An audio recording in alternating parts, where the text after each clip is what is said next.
Era una mañana calurosa en Reynosa, Tamaulipas. El aire olía a polvo, a gasolina y a miedo. En el barrio de La Escondida, una patrulla detuvo su motor frente a una casa con el número 412 pintado a mano sobre una fachada descascarada. Nadie lo sabía aún, pero detrás de esa puerta estaba por descubrirse una de las historias más aterradoras que el norte de México había visto en los últimos años. La denuncia había llegado de forma anónima a las 3 de la madrugada: en esa casa tienen gente desaparecida. El mensaje era corto, pero suficiente para activar a un grupo de inteligencia de la Secretaría de Seguridad. La información se envió de inmediato al equipo encabezado por Omar García Harfuch, quien llevaba semanas rastreando una serie de desapariciones ocurridas en la frontera. Entre ellas, la de una familia completa, un matrimonio y sus 2 hijos, vistos por última vez en una gasolinera a las afueras de Reynosa. Cuando los agentes entraron al inmueble, el olor los golpeó como un muro invisible. Un hedor pesado, mezcla de humedad, sangre y descomposición. Las paredes estaban cubiertas con mantas negras, el piso manchado con huellas recientes y las ventanas selladas con tablas. En el centro del cuarto, un tambor metálico aún caliente dejaba salir un humo espeso. Dentro, los peritos encontrarían restos humanos. Lo que parecía un simple cateo se transformó en una escena de horror. Las fotografías de la familia desaparecida estaban pegadas en una pared junto a otras decenas de rostros, todos marcados con una X roja. Era una lista de víctimas. Un catálogo del miedo. En una libreta hallaron direcciones, fechas y montos. Al final de la página, una sola palabra escrita con tinta azul: Reynosa. Harfuch llegó al lugar minutos después del operativo. Observó la escena en silencio. Cada rincón contaba una historia que el país prefería no mirar. Pero él sabía que detrás de cada desaparición había algo más que un crimen, había una estructura, un sistema, un patrón que se repetía en todo el norte. Esto no es un caso aislado, dijo con voz firme. Es una red. El hallazgo de la casa 412 se convirtió en noticia nacional. Los medios hablaban del refugio del horror, mientras la gente en Tamaulipas comenzaba a reconocer la magnitud de lo que ocurría a diario.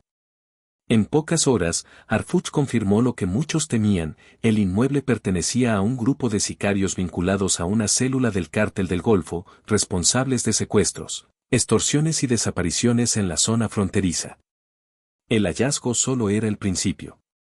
En una carpeta metálica, los agentes encontraron el nombre del principal operador del grupo, José N., alias el Puma.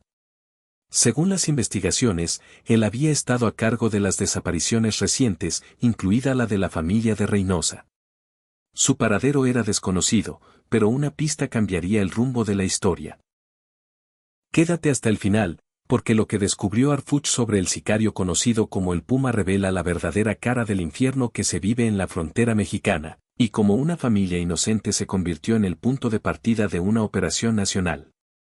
El nombre apareció en una hoja arrugada dentro de una libreta ensangrentada: José N., alias el Puma.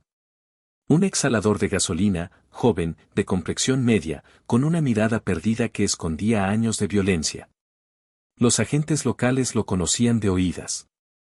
Había trabajado como halcón para un grupo criminal y luego escaló posiciones hasta convertirse en uno de los principales reclutadores de sicarios del Cártel del Golfo en Reynosa. Su reputación era tan brutal como su silencio. Donde pasaba, la gente desaparecía. Omar García Harfuch ordenó abrir una carpeta especial para rastrear cada uno de sus movimientos. Revisó reportes, llamadas, videos y testimonios de vecinos que aseguraban haberlo visto entrando y saliendo de la casa 412 días antes del operativo. Pero lo que más llamó la atención del comandante fue un detalle que casi todos pasaban por alto: el Puma no trabajaba solo. En los registros de llamadas aparecían comunicaciones constantes con un número de la capital de Tamaulipas, vinculado a una oficina de seguridad municipal. Esa conexión encendió todas las alarmas. Si el sicario tenía comunicación con autoridades, significaba que no se trataba de una célula marginal, sino de una red protegida desde adentro. Harfuch lo sabía: ningún criminal de ese calibre podía operar impunemente sin cobertura política o institucional. Las desapariciones de Reynosa, las fosas clandestinas y la red de casas de seguridad tenían un mismo origen. A medida que la investigación avanzaba, los peritos encontraron nuevos indicios.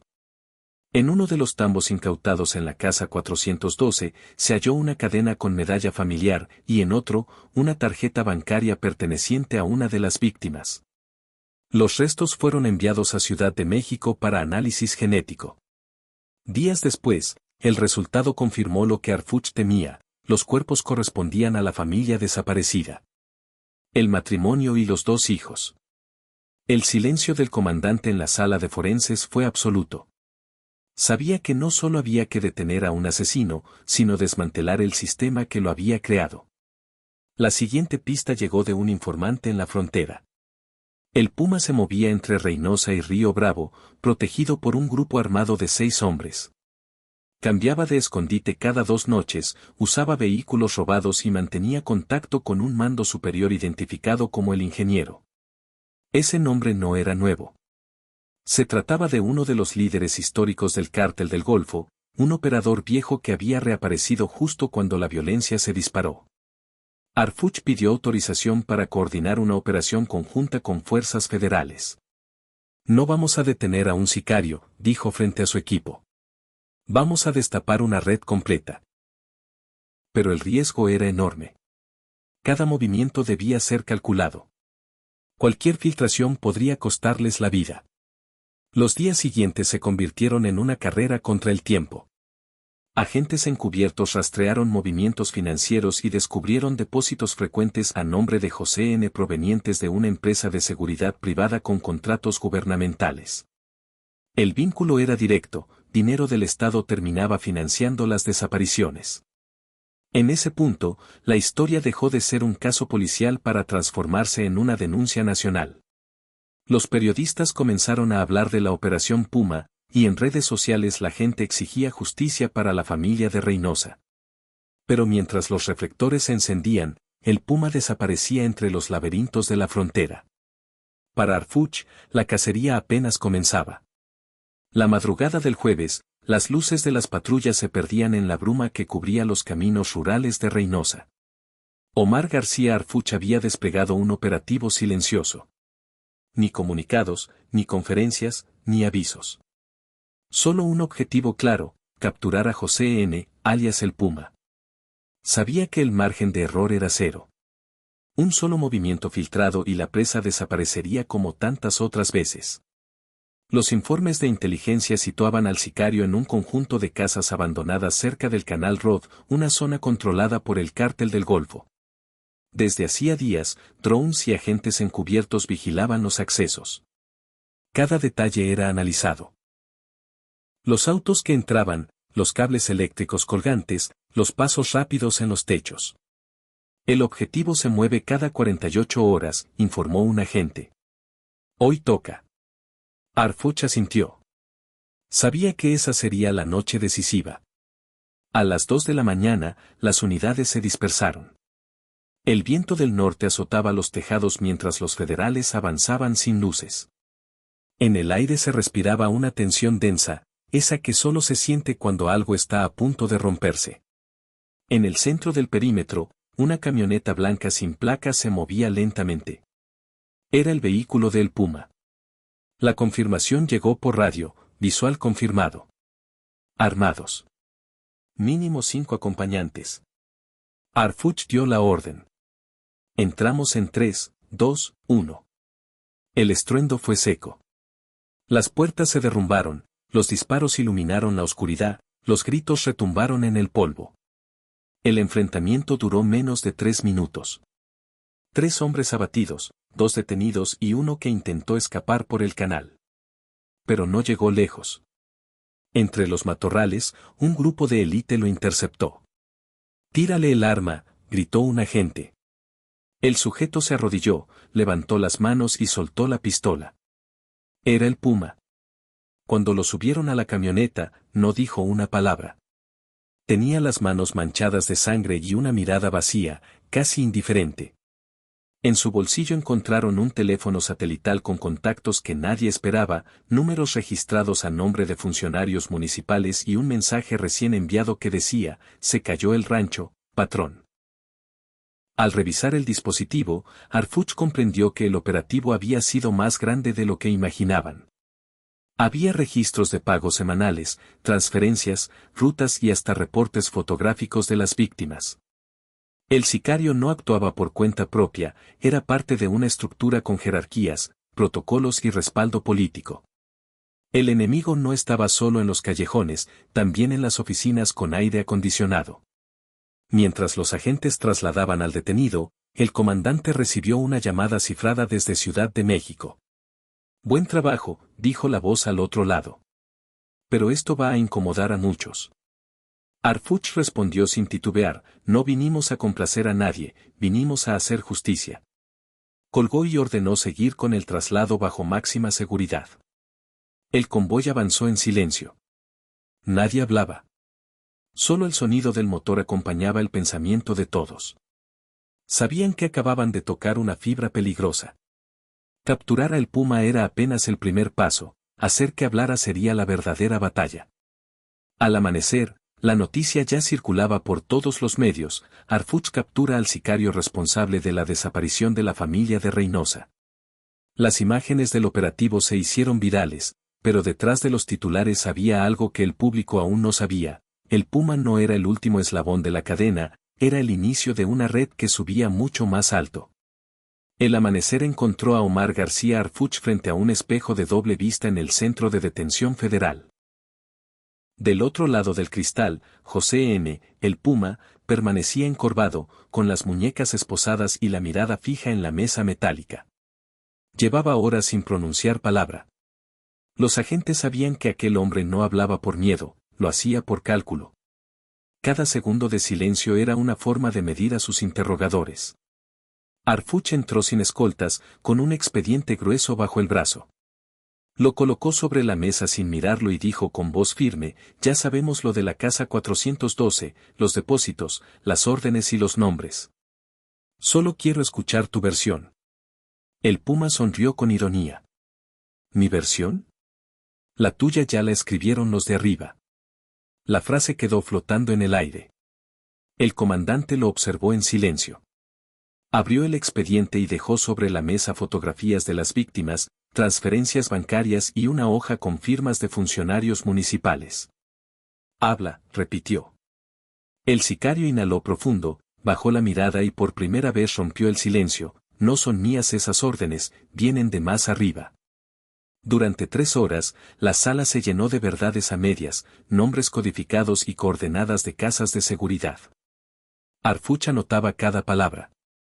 El puma relató cómo recibía llamadas directas desde una oficina de gobierno en Ciudad Victoria, cómo los pagos llegaban a través de empresas contratadas para supuestos programas sociales y cómo los vehículos usados para transportar víctimas eran rentados con placas oficiales. «Nos decían que éramos limpieza», murmuró.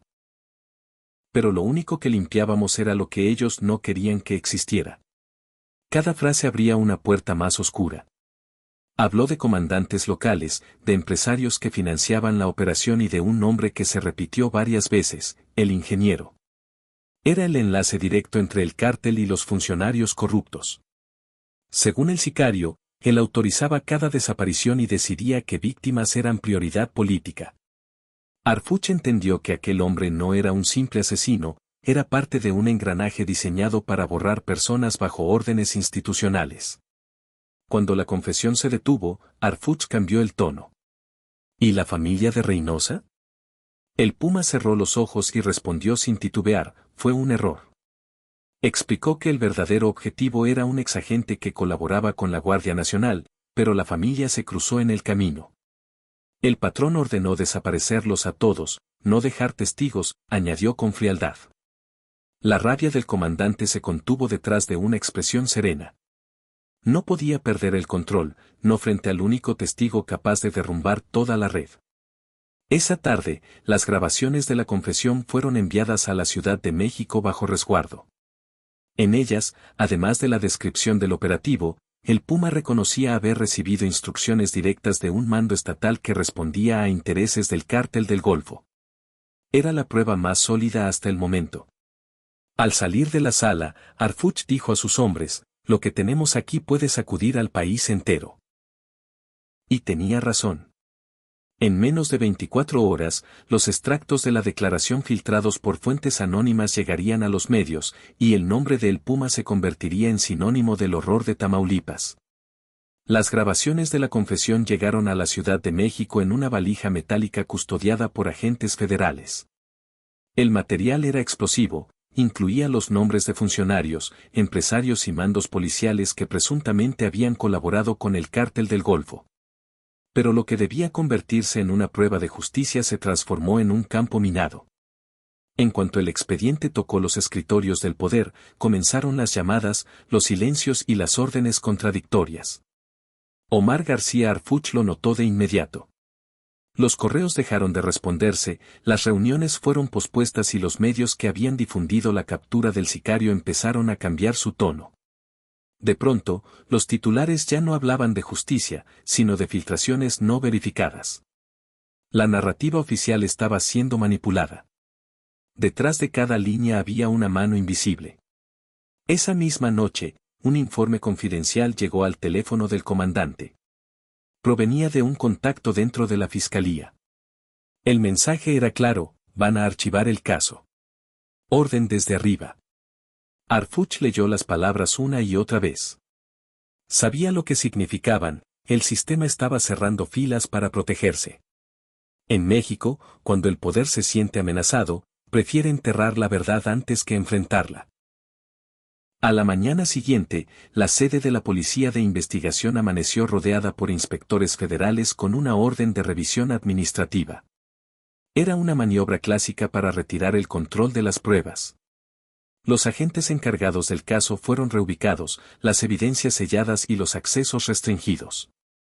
Dicen que es por seguridad, comentó un oficial con amargura. Harfuch entendió que estaban intentando borrar el rastro. Pero el comandante no se detuvo.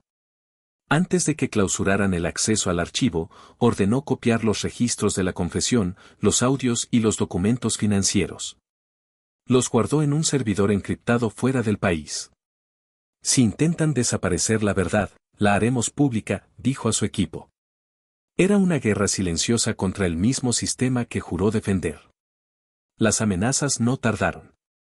En las horas siguientes, 2 de sus agentes fueron seguidos por vehículos sin placas, otro recibió una llamada con voz distorsionada: deja el caso, Harfuch.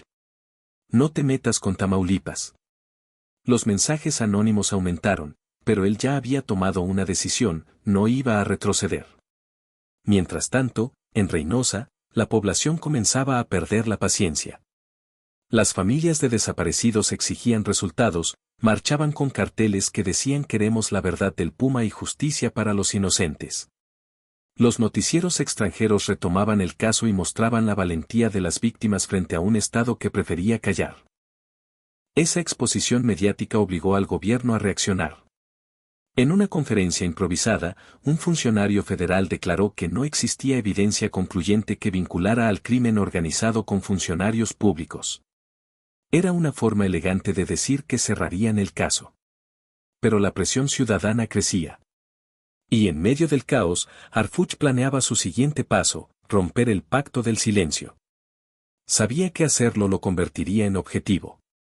Pero si se quedaba quieto, todo lo que habían descubierto moriría enterrado junto a las víctimas. Esa noche, mientras revisaba los expedientes digitales en su oficina, pronunció una frase que sus hombres nunca olvidaron: no temo a lo que viene. Temo a lo que pasaría si no hacemos nada.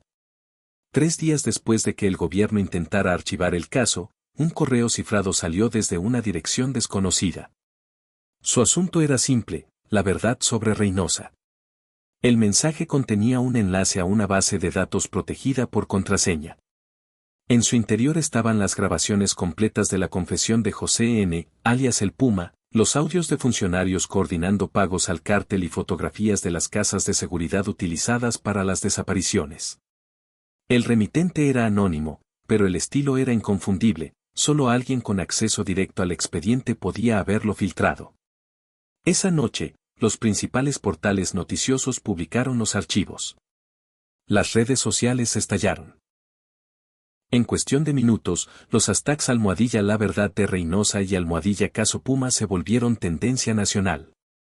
Los usuarios escuchaban la voz del sicario detallando cómo recibía órdenes desde una oficina estatal y cómo los vehículos utilizados pertenecían a dependencias públicas. Era imposible seguir negándolo. El impacto fue inmediato.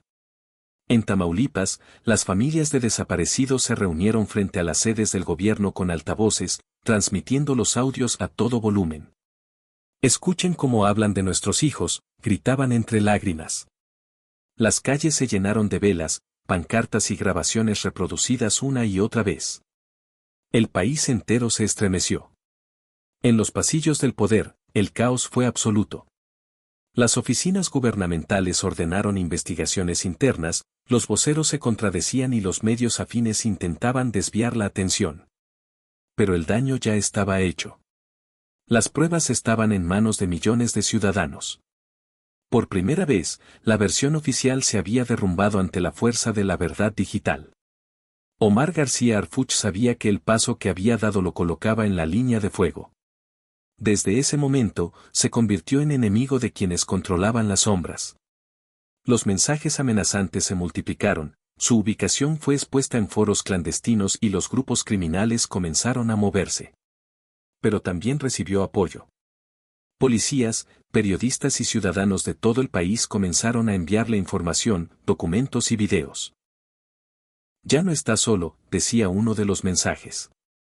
La presión obligó a la Fiscalía General de la República a pronunciarse. En conferencia urgente, se anunció la creación de una comisión especial de investigación del caso Reynosa. Sin embargo, los periodistas detectaron que entre los encargados estaban los mismos funcionarios mencionados en las filtraciones. La indignación creció. ¿Cómo van a investigar lo que ellos mismos ordenaron?, preguntaba una reportera frente a las cámaras. Las manifestaciones se extendieron a Monterrey, Saltillo y la Ciudad de México. En cada plaza, se repetía una consigna: no más silencio, no más impunidad. Las imágenes de la familia de Reynosa, las grabaciones del sicario y las palabras de Harfuch recorrieron los noticieros del mundo. Organismos internacionales exigieron garantías para el comandante, calificando el caso como una crisis de Estado. Esa misma noche, desde un lugar no revelado, Harfuch envió un breve comunicado: no filtré nada que no fuera cierto. México merece saber quién da las órdenes y quién las ejecuta. No temo por mi vida, temo por la verdad si vuelve a ser enterrada. El mensaje se volvió viral en cuestión de minutos. Y aunque el gobierno intentó desmentirlo, el país ya había tomado una postura. La historia que pretendían callar ahora estaba en todos lados. El pacto del silencio se había roto. El impacto de la filtración fue tan grande que, por primera vez en años, las autoridades no tuvieron control del discurso. Las pruebas estaban en manos del pueblo, los audios circulaban en miles de copias, y la voz del Puma se escuchaba incluso en los altavoces de las plazas públicas. Ante la imposibilidad de borrar la verdad, el gobierno cambió de estrategia. Ya no intentaría silenciar la historia, sino destruir la credibilidad de quien la había revelado. A las 6 de la mañana del día siguiente, todos los canales nacionales interrumpieron su programación con un mensaje oficial. En pantalla apareció el vocero del Gabinete de Seguridad, con tono grave y mirada ensayada. Queremos aclarar que el exfuncionario Omar García Harfuch no forma parte de ninguna investigación formal. Sin embargo, existen indicios de que la información filtrada proviene de fuentes vinculadas con intereses extranjeros. Era el inicio de una campaña de desprestigio. Las redes se inundaron con publicaciones que lo señalaban de traidor, de tener vínculos con agencias de inteligencia extranjeras, incluso de financiar grupos opositores. Era una operación digital diseñada con precisión. Cuentas falsas repetían los mismos mensajes, medios aliados publicaban notas idénticas y hasta comentaristas de televisión lo acusaban de traicionar la confianza del Estado. Pero a pesar del ruido, la gente no compraba el discurso. Las pruebas seguían ahí, visibles, contundentes. Mientras tanto, grupos armados comenzaron a moverse en Reynosa y San Fernando. Informes de inteligencia revelaban que el Cártel del Golfo había ofrecido una recompensa millonaria por información sobre el paradero de Arfuch. En los muros aparecieron mensajes pintados con aerosol: el que hable, muere. El miedo regresó, pero también la indignación. Los colectivos de víctimas se negaban a callar. Si lo tocan, México estalla, decían en las marchas. En Ciudad Victoria, un convoy del ejército fue atacado mientras trasladaba documentos del caso. 4 agentes resultaron heridos. La versión oficial lo calificó como un incidente aislado, pero las imágenes mostraban otra cosa: los atacantes sabían exactamente qué llevaban los militares. Alguien dentro filtraba la información. En la capital, Arfuch ya no dormía en el mismo lugar 2 noches seguidas. Cambiaba de vehículo, de teléfono, de ruta. Su equipo se había reducido a pocos hombres de confianza. Vivía con la certeza de que cada paso era vigilado. Aún así, siguió trabajando. En su computadora portátil guardaba nuevas pruebas, fotografías, testimonios y documentos que demostraban cómo los recursos de seguridad pública habían sido utilizados para financiar a las mismas células criminales que decían combatir. Los medios internacionales comenzaron a presionar. The Guardian, El País y ProPublica exigían explicaciones sobre el caso Reynosa. Los titulares hablaban de un Estado infiltrado y de un comandante convertido en enemigo político. El gobierno, acorralado, respondió con más cinismo. No podemos permitir que narrativas falsas destruyan la estabilidad nacional, dijo un subsecretario en entrevista. Mientras tanto, en las calles, el pueblo seguía de pie. Las marchas crecían, los videos del caso acumulaban millones de reproducciones y las voces de las víctimas se volvían imparables. Por primera vez, el miedo cambiaba de bando.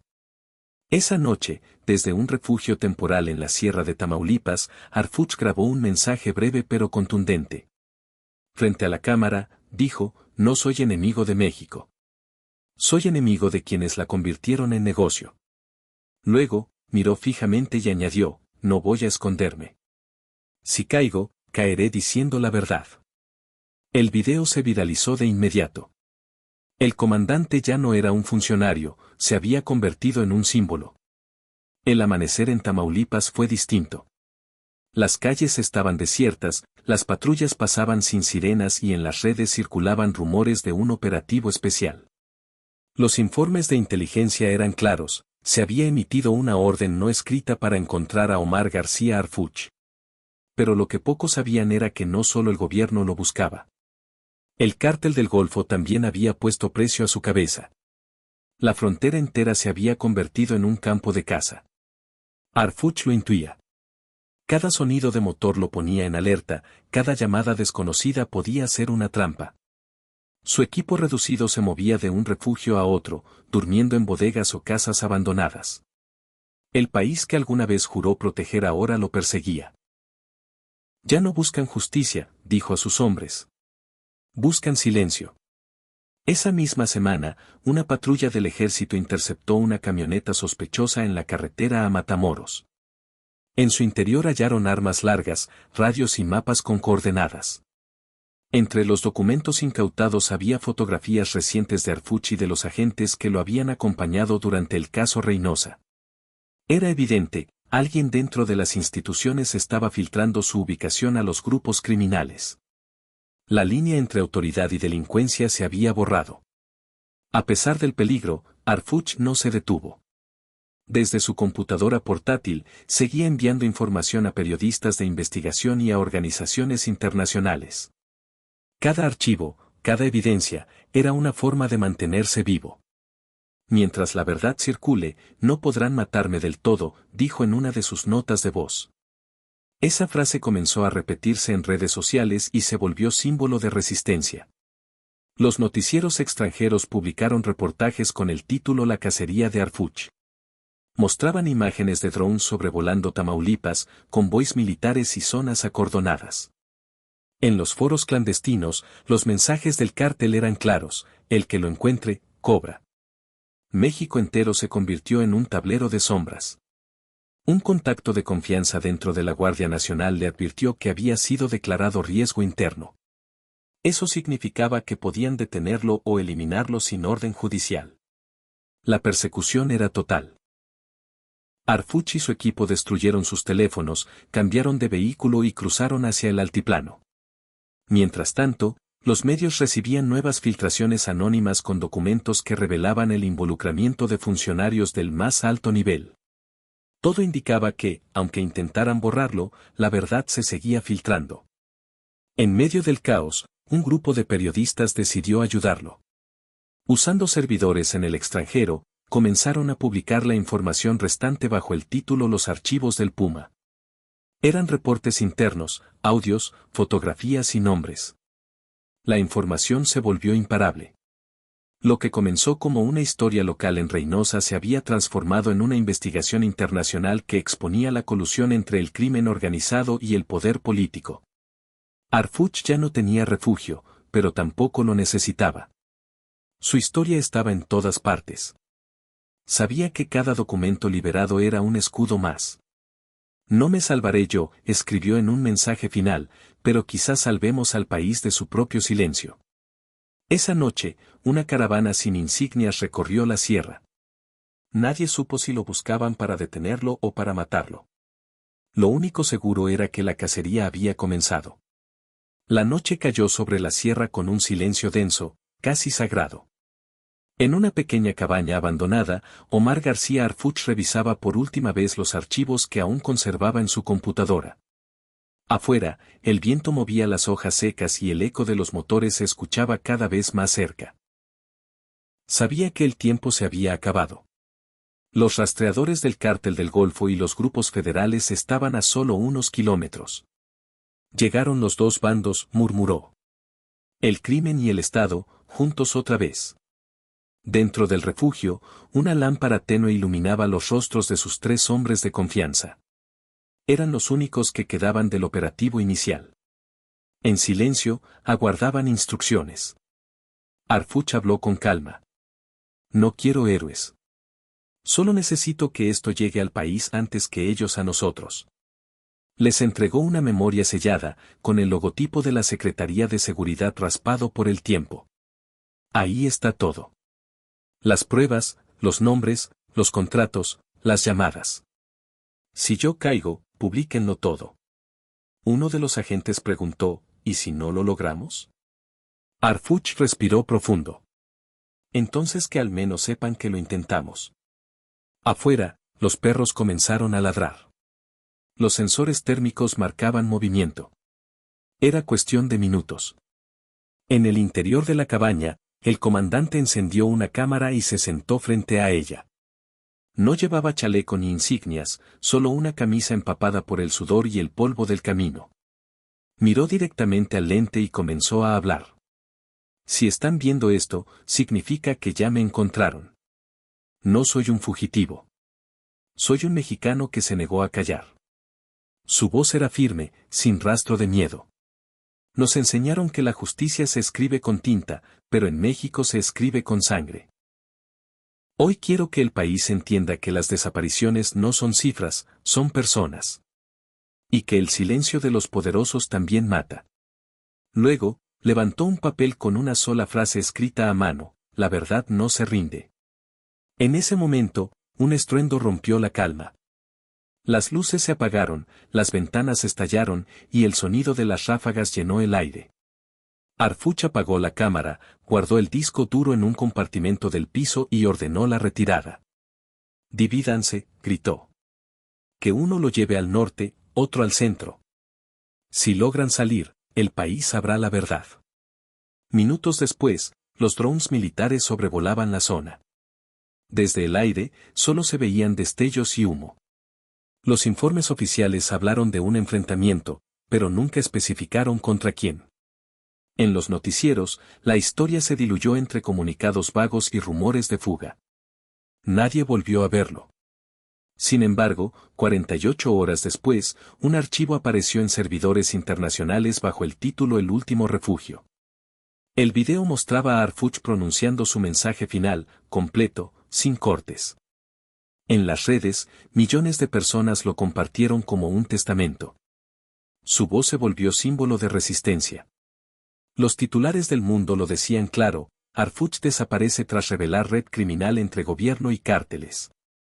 En México, las manifestaciones se multiplicaron. Las calles se llenaron de velas, fotografías y pancartas con la misma frase que él había escrito a mano: la verdad no se rinde. El video de Omar García Harfuch recorrió México como un relámpago. En cuestión de horas, estaba en cada teléfono, en cada pantalla, en cada esquina del país. Nadie sabía cómo había salido a la luz, pero todos sabían por qué existía: era la última advertencia de un hombre que se negó a ser parte del silencio. En él, Harfuch no pedía venganza, pedía memoria. Su voz decía con calma: si mi voz se apaga, hagan que resuene en la suya. Y México la escuchó. Los días siguientes fueron un torbellino. Las calles de Reynosa se llenaron de flores, pancartas y veladoras. En la casa número 412, la misma donde comenzó todo, alguien pintó en la fachada con letras negras: aquí empezó la verdad. En Ciudad de México, miles de personas marcharon desde el Ángel hasta Palacio Nacional con fotografías de desaparecidos. No era una protesta más, era un reclamo colectivo contra la impunidad. Los nombres de Carlos Manso, la familia de Reynosa y Harfuch se convirtieron en símbolos de un mismo grito: no más miedo. Los medios internacionales siguieron transmitiendo la historia. Editoriales de todo el mundo señalaban que el caso de Reynosa no era un episodio aislado, sino el reflejo de un sistema que había normalizado la violencia. Un país entero se mira en el espejo de su dolor, escribió un periodista extranjero. Y tenía razón. México había cambiado.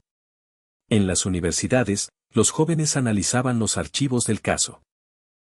En las escuelas, los maestros hablaban de lo ocurrido como ejemplo de valor civil.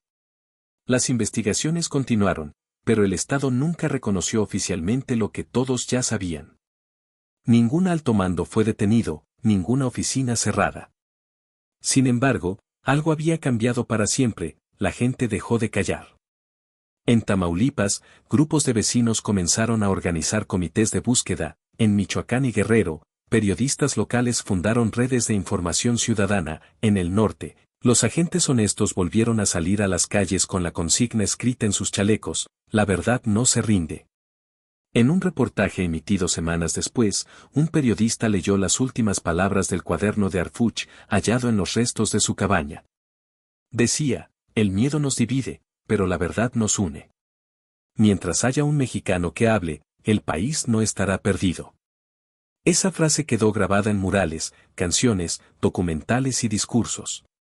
La historia de Reynosa dejó de ser una tragedia y se convirtió en una advertencia para el poder: no se puede gobernar eternamente desde la mentira. El eco de su voz sigue resonando. En cada marcha, en cada altar improvisado, en cada madre que busca a su hijo, hay un fragmento de lo que él dejó: el coraje de mirar la verdad sin bajar la cabeza. Y aunque el gobierno intentó borrar su nombre de los registros, no pudo borrarlo del corazón de un pueblo que ya despertó. Si crees que la verdad no se rinde, comparte este video. Que el nombre de quienes hablaron no se pierda entre los comunicados oficiales.